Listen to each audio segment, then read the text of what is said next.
A frozen girl, a heartless betrayal, and a protector who strikes fear into the hearts of kings. When a powerful mafia boss rescues a child left for dead, he uncovers a trail of abuse that demands a bloody resolution.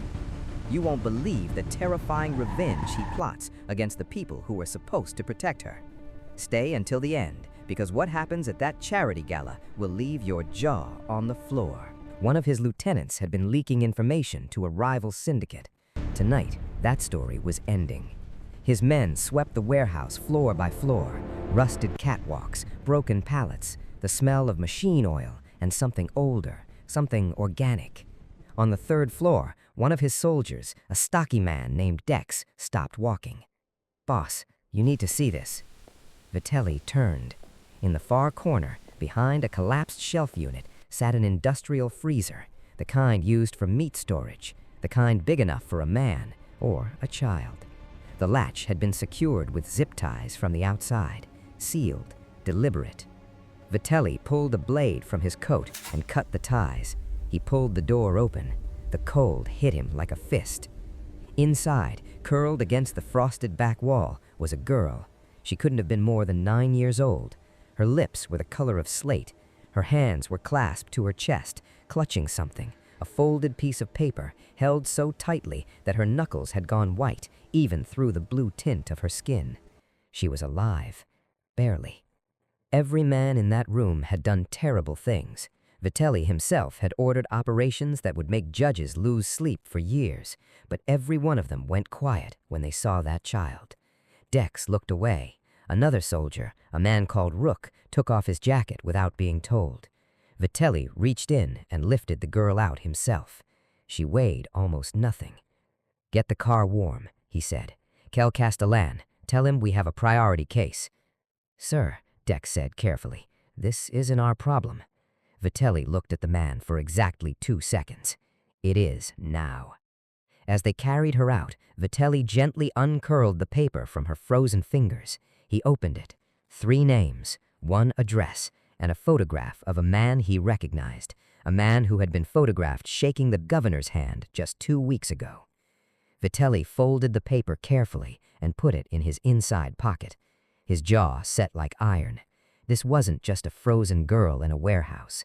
This was a message someone had tried to bury alive. If you're hooked, smash that like button right now. It tells the algorithm this story deserves to be seen. Dr. Castellan was Vitelli's private physician, a quiet, brilliant man who asked no questions and signed nothing. He worked out of a converted townhouse in the Aldermore district, 3 blocks from a church no one attended. Within 40 minutes of the call, the girl was on a cot with 2 IV lines, warming blankets, and a pulse oximeter on her finger. Her name, they eventually learned, was Lily Caro, age 9, ward of the state, placed 18 months ago with licensed foster parents, Raymond and Patricia Holst of Sutton Heights. Raymond was a city council aide. Patricia ran a children's literacy charity. Their photo was in the paper 3 times in the last year, smiling, clean, award-winning. Vitelli sat in the corner of the medical room and read every page his intelligence man, a wiry former journalist named Greaves, compiled in under 6 hours. "How deep does it go?" Vitelli asked. "Deep enough to have no bottom," Greaves said. "The hosts are contractors. They've been paid by the Drexler Syndicate to take in specific children, ones who've witnessed things. They hold them, keep them quiet, and when the time comes, they make them disappear." "And Lily?" "Lily was in the wrong room when Councilman Farris was killed 8 months ago. She saw the shooter's face. She saw the man who gave the order. That man is now running for state senate." Vitelli didn't move for a long moment. The only sound was the soft beeping of Lily's monitor. "The hosts think she's gone. They think she's dead. They handed her to a Drexler cleaner 4 days ago. That cleaner got cold feet, left her in the freezer, and disappeared. The hosts are currently at a fundraiser dinner for the city's Children's Welfare Initiative." Vitelli almost smiled. Almost. "Of course they are," he said. He stood up, walked to the door, then stopped. He turned and looked at Lily, really looked at her. She was breathing steadily now. Castellan had said she'd make a full physical recovery, but her file told a different story. the kind of recovery that took years, the kind that sometimes never came. Something shifted in Vitelli's chest. He couldn't name it. He hadn't felt it since he was 8 years old himself, standing in a doorway, watching something no child should watch. "Raymond and Patricia Holst," he said quietly. "I want to know everything they've ever loved." A new kind of protection. Lily woke up on the second day. She didn't scream, she didn't cry. She just looked at the ceiling for a long time, then turned her head and looked at Vitelli, who was sitting in the chair 3 feet away, reading a file. He set the file down. "Are you a bad man?" she asked. He considered the question with more seriousness than anyone had ever given it. "Sometimes," he said. "Are you going to hurt me?" "No." "Promise?" "I don't make promises I can't keep." Lily looked at him for a long moment, then looked back at the ceiling. "Raymond used to say that," she said quietly, before he stopped keeping any of them. Over the next 2 days, when she was ready, Lily talked. Not everything, not all at once, but enough. Enough for Vitelli's fist to tighten on the arm of his chair until the leather creaked. Enough for Greaves to stop typing and just listen. Enough for Dex, who was stationed outside the door, to press his back to the wall and stare at the ceiling. The Holsts had run their operation for 6 years. Lily wasn't the first. She wouldn't have been the last. That evening, Vitelli walked out to the back courtyard alone and stood in the cold for 20 minutes. When he came back inside, his eyes had changed. The professional calculation was still there, but underneath, something older, something that didn't calculate at all. "What's the plan?" Greaves asked. 2 tracks, Vitelli said, "legal and shadow. We don't just destroy them, we humiliate them. We strip every layer of respectability they've spent 6 years building. We do it in public, and we do it completely. That takes time. We have 4 days. The hosts are attending the Sutton Heights Charity Gala on Saturday." Greaves raised an eyebrow. "You're going to crash a charity gala?" "I'm going to own it. I've been a silent donor to that event for 3 years. This year, I think it's time I took a more active role." Comment below. What do you think is in Lily's paper? What do you think Vitelli is about to do? Let me know. On Thursday night, Greaves came to Vitelli with something unexpected. The Drexler Syndicate hadn't hired the hosts. The hosts had hired Drexler. Raymond wasn't a low-level contractor following orders. He was the architect.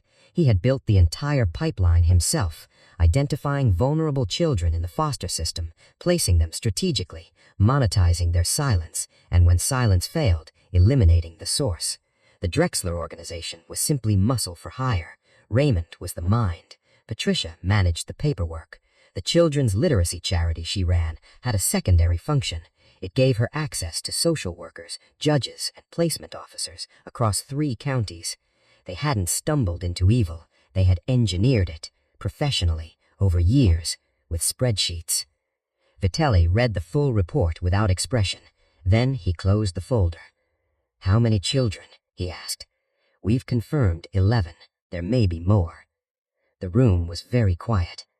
"Saturday," Vitelli said finally. "We end it Saturday." The Sutton Heights Charity Gala was held in the Grand Meridian Hotel, a cathedral of marble and chandelier light filled with the city's most carefully dressed people, politicians, executives, philanthropists, the kind of room where everyone smiled too wide and watched the exits.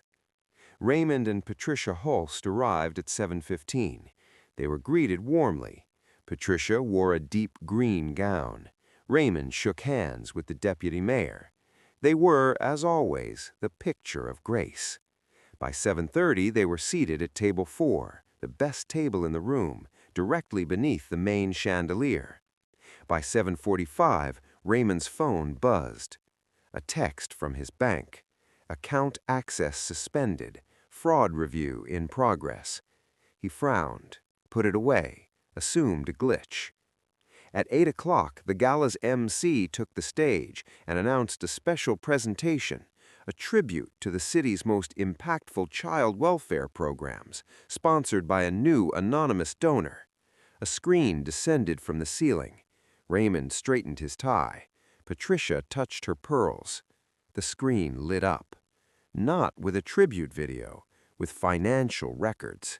11 years of transactions, wire transfers, dates, names, the faces of children alongside the names of buyers, Raymond's handwriting on internal memoranda, Patricia's signature on placement documents that had been altered. All of it, every thread of it, displayed in crisp, high-definition clarity for 300 of the city's most powerful people. The room went silent. Then a murmur, then voices, then someone near the back stood up and pointed. Raymond Holst pushed back his chair. His face had gone the color of old ash. "Raymond," Patricia whispered, gripping his arm. "Raymond, we need to—" He shook her off and looked around the room wildly. His eyes found a man standing at the edge of the crowd, relaxed, hands clasped behind his back, watching with the calm detachment of a man watching rain. Marco Vitelli. Raymond took a step forward. Vitelli didn't move. "Who are you?" Raymond said, his voice cracking at the edges. Vitelli tilted his head slightly, the way a man does when the answer is obvious. "The man you never should have made a problem for, and a last warning you're ever going to get to sit back down." Two things happened simultaneously. The hotel's side doors opened, and 4 plain-clothes detectives entered.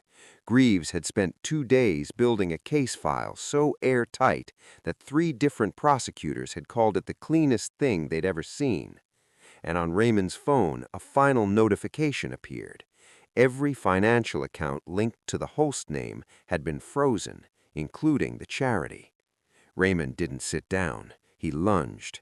He made it exactly 2 steps before Vitelli's men, positioned at 4 points around the room since 6 o'clock, stepped forward and blocked him, calmly, professionally, without a single punch thrown. The detectives reached them 30 seconds later. Patricia Holst didn't run. She just sat at table 4, with her hands folded in her lap and her face completely empty, as if some essential mechanism behind her eyes had finally stopped working. As Raymond was escorted out, he looked back at Vitelli one last time. "You don't know what you've done. The people I work for are already talking to prosecutors," Vitelli said. "Your name was the first thing they offered." The doors closed. The chandelier kept burning. 300 people stood in shocked silence. Vitelli picked up a glass of water from the nearest table, took a sip, and walked out. 3 weeks later, Raymond and Patricia Holst were indicted on 47 counts. The state senator connected to Councilman Farris's assassination resigned before charges were filed. 3 social workers lost their licenses. 2 judges were under review. The children's charity was dissolved, its assets frozen pending investigation. 11 families came forward. Lily Caro was placed with a vetted foster family, a couple in a quieter part of the city, far from Sutton Heights. She had her own room, a window that looked out at a garden, a dog named Fig who slept at the foot of her bed. A trust fund, established in her name from the seized Holst assets, ensured she'd never need to depend on the system that had failed her. Greaves handled the paperwork. Everything clean, everything legal, everything untraceable back to Vitelli. On her last day at Castellan's townhouse, before the transfer, Lily sat on the edge of the cot and looked at Vitelli. She had color in her face now. Her eyes, when they focused, were sharp and dark and watchful, the eyes of someone who had already learned too much about the world, but hadn't yet decided what to do with it. "Are you still sometimes a bad man?" she asked. Vitelli crouched down so he was at her level, something no one in his organization had ever seen him do. "Yes," he said. "But not today?" He was quiet for a moment. "Not today." She nodded, as if that was the most honest answer she'd ever been given. She took a step toward the door, then stopped, reached into the pocket of her new coat, and pulled out a folded piece of paper, the same one she'd clutched in the freezer. She held it out to him. "You should keep it. It's got more names on the back. I think there are more kids." Vitelli took the paper. He looked at the back. There were 14 more names. He folded it and put it in his inside pocket, exactly where it had been the night he found her. Lily walked out the door into a gray morning, took Fig by the leash from the couple waiting on the step, and didn't look back. Vitelli stood in the doorway for a long time. Then he unfolded the paper, and he went back to work. That's the story of Marco Vitelli and the frozen girl he was never supposed to find. The people who put Lily in that freezer thought they were untouchable. They had money, they had connections, they had the perfect public image. What they didn't have was someone on their side more dangerous than what was coming for them. If this story hit different, you already know what to do. Like this video. Comment your reaction, especially to that final twist with the paper. Subscribe and hit the bell. New stories drop every week, and they only get more intense from here. And if you want to see what happens when Vitelli follows those 14 names, tell me in the comments. I'll see you in the next one.